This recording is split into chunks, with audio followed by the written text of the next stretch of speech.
What we're actually going to learn today is how to prevent a dent from oil canning. This is a super important skill, especially if you do a lot of hail work.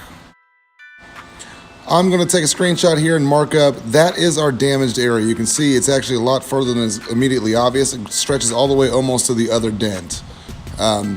Very deep, very large. This has every opportunity to oil can if we don't handle it correctly.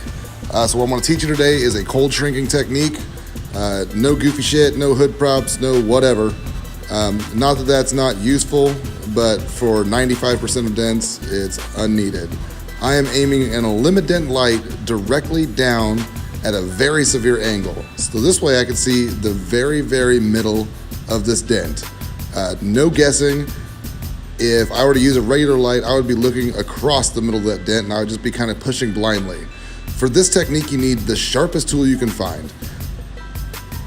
You can use a hail rod that's got a needle point tip. I just happen to have a circus rod, that's TSURKIS rod on my cart, so I just grabbed that. So what we're gonna do is we're gonna put teeny tiny little pushes directly into the center of that dent. Now my eyes are elevated above this panel and I'm literally looking down as best I can with that limit dent at that angle into the middle of the dent. I'm just pushing the deepest spots that I find, pinpoint accuracy, and taking my time. I want you to envision the amount of pressure you would have to put on a panel just to distort the orange peel. That's about the pressure I'm putting. Maybe a hair more than that, but not much. We still want to avoid unnecessary texture if possible.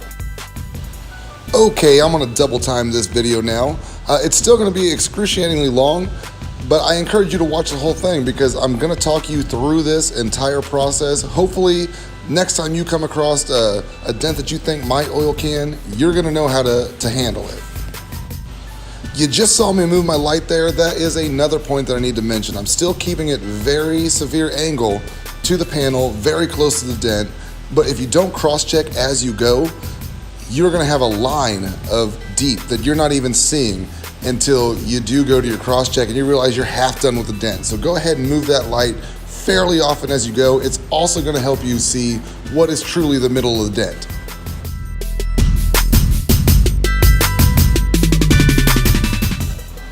Now I cannot stress this enough. Do not push hard. Just hard enough to move the panel. That's why I kept this video going so you can see about how much action you want to see. So now visualize what's actually happening here. That super duper sharp tip. As I'm pushing up, I'm putting teeny tiny, almost invisible pimples in there, but that metal is gathering around that sharp tip. And that's what's causing this panel to stiffen. That's what's avoiding the oil can situation, and that's shrinking. That's what's happening here.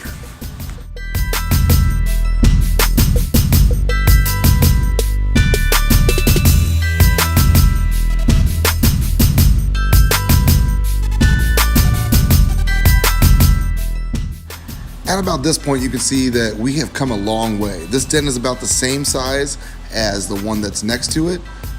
And before it was probably 3 or 4 times that size. So there is action happening. It doesn't have to happen fast. And as a matter of fact, if it happens fast, you probably put big pimples and you probably stretched it out further and there's no fixing it at this point. So patience, patience, patience, patience.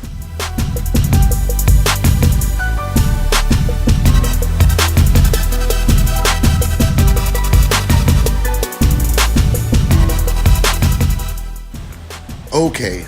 Here's a huge hail guy secret. If you're watching this video, clearly you have some interest in doing hail damage repair. A lot of techs, I would say north of 70%, will avoid this kind of damage simply because they don't have the skill set to fix it. So if you want to make all the money out of a hailstorm, you don't want to get locked out of a storm ever, perfect this method. You have $7,000, $8,000 cars there. If you're setting up a retail spot that techs are just walking through, looking for the gravy storm. Fact of the matter is, this was probably a $6,000 or $7,000 car that I can fix in a day. Now, if you grind that out for 90 days, you do the math on that. And these are the kind of storms that aren't gonna be overrun with techs trying to work it. Last thing I wanna mention here is don't get so laser focused on the middle of that dent that you don't see what's going on around it. With your light that close, that far up on your dent, if you start humping it up, you might not notice until it's too late. So these illuminants are nice because they have the 3 strips. You can use that light that's closest to the panel there to get something of a long view, to at least make sure that you're not humping up the whole panel. Because if you are, you need to stop, back up, and start over again. I think it's gonna be maybe one more light move, just do some fine tuning. Then I'm gonna take my illuminant off, use my regular hail light, get the long view, and just fine tune this thing. It's gonna be minimal amounts of wet sanding, if any necessary, and it's fixed. I mean, here's your after shot. Texture looks good, the dent's gone. I think I'm gonna put the pop can back on so you can see roughly where it was before. 95% of the time you see somebody posting online about an oil can dent is they did not have this technique perfected. Perfect this, you won't get locked out of hailstorms, and you'll make much more money. Here's a cross check so you know that I'm not lying to you. Get out there, push some dents, practice. I'll see you in the next video. One more thing, check out our other page, PDR Tool Freaks. I review all the tools.